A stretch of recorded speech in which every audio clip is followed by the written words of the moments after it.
Hello friends, welcome to my channel. আজকে আপনাদের এই ভিডিওর মাধ্যমে নিয়ে যাব মালদহের ভারত সেবাশ্রম সংঘে।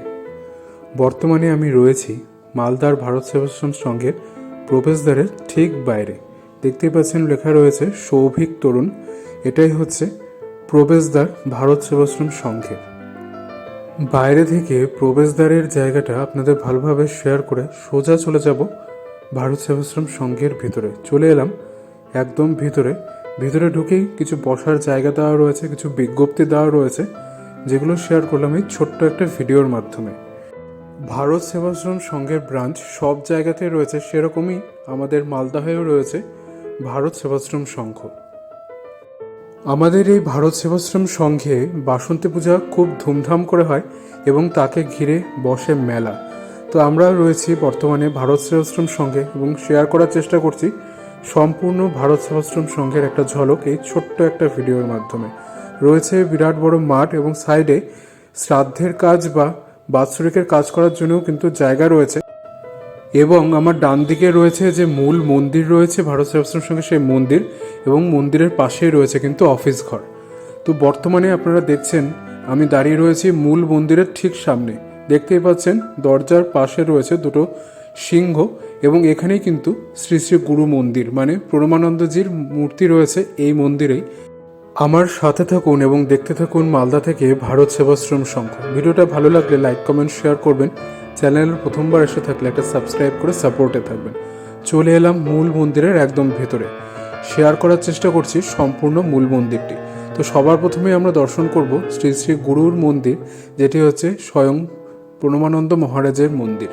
তো আপনারা দর্শন করছেন প্রণমানন্দজি মহারাজের যে মূর্তি রয়েছে সেই মন্দিরটি। এর ঠিক পাশে রয়েছে ভোলেনাথের মন্দির।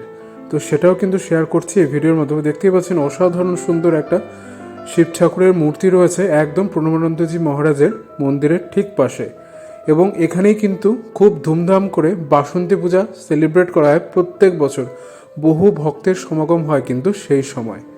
তো মন্দির তো আপনাদের সাথে শেয়ার করলামই, এবার চলে যাব ভারত সেবাশ্রম সংঘের আশেপাশের পোর্শনটাও আপনাদের একটু ঘুরিয়ে দেখাবো। মূল মন্দিরের অপোজিটে রয়েছে প্রশস্ত মাঠ। সেই মাঠ থেকে মূল মন্দিরটি কীরকম দেখায় সেটা আপনাদের একটু দেখানোর চেষ্টা করছি। তো আপনারা দেখছেন এটাই হচ্ছে সেই মূল মন্দির ভারত সেবাশ্রম সংঘের। এবং সাইডে যে লাল রঙের টিনের শেড রয়েছে সেখানে কিন্তু শ্রাদ্ধ বা বাৎসরিকের কাজ করা হয়। এখান থেকে সোজা চলে এলাম নবনির্মিত বিল্ডিং মানে যেটা রয়েছে ভারত সেবাশ্রম সংঘের একদম পিছনের দিকে, সেখানে। আপনারা হয়তো ভিডিওর মাধ্যমে দেখতেই পাচ্ছেন বিরাট বড় প্রশস্ত এরিয়া নিয়ে তৈরি হয়েছে মালদার এই ভারত সেবাশ্রম সংঘ। সবুজে ঘেরা শান্ত নিরিবিলি পরিবেশ, অসাধারণ একটা পরিবেশ। দেখতেই পাচ্ছেন এখনও কিন্তু বিল্ডিংয়ের কনস্ট্রাকশন চলছে। ভারত সেবাশ্রম সংঘের প্রচুর কনস্ট্রাকশন হচ্ছে এবং আপনি যদি শ্রাদ্ধ বা বাৎসরিক করেন তার জন্য যে বাচ্চাদের খাওয়াতে হয় তার জন্য আপনাকে চিন্তা করতে হবে না, তার দায়িত্ব ভারত সেবাশ্রম সংঘের। দেখতেই পাচ্ছেন প্রায় 50 থেকে 60টি বাচ্চা এখানে বসে রয়েছে দুপুরের মধ্যাহ্ন ভোজনের জন্য। বাচ্চাদের পিছনে যে কোলাপসেবল গেট রয়েছে এবং ভিতরে যে আপনি চেয়ার টেবিল পাতা দেখছেন সেটা হচ্ছে ডাইনিং হল। তো আপনাদের ফ্যামিলির লোক কিন্তু এই ভিতরে বসে দুপুরের মধ্যাহ্ন ভোজন গ্রহণ করতে পারবেন। তো এই বাচ্চাদের খাওয়া দাওয়া শেষ হলে আমরা চলে যাব একদম ডাইনিং হলের মধ্যে এবং আপনাদের সাথে শেয়ার করব সম্পূর্ণ ডাইনিং হলটি। চলে এলাম ভারত সেবাশ্রম সংঘের ডাইনিং এরিয়াতে। দেখতেই পাচ্ছেন প্রচুর বসার অ্যারেঞ্জমেন্ট রয়েছে এবং ফ্যান ট্যান সবই কিন্তু খুব সুন্দর রয়েছে এবং দেখতেই পাচ্ছেন পরিষ্কার পরিচ্ছন্ন একটা পরিবেশ। এবং চলে এলাম ভারত সেবাশ্রম সংঘের ঠিক বাইরে এবং অফিসের সামনে। এটা হচ্ছে আমার বাঁদিকে রয়েছে ভারত সেবাশ্রম সংঘের অফিস এবং সামনে কিন্তু গ্যারেজও রয়েছে, মানে গ্যারেজ তাদের নিজস্ব গাড়ি রাখা রয়েছে দেখতেই পাচ্ছেন। এবং এখানে ছাত্রদের থাকারও ব্যবস্থা রয়েছে। সম্পূর্ণ ডিটেলস কিন্তু পেয়ে যাবেন আমার এই ভিডিওতে বা আমার ডেসক্রিপশন থেকে। কোনো কোয়ারি থাকলে অবশ্যই কমেন্ট বক্সে আসুন, আপনারা রিপ্লাই নিশ্চয়ই পাবেন। ভিডিওটা শেষ পর্যন্ত দেখার জন্য অসংখ্য ধন্যবাদ।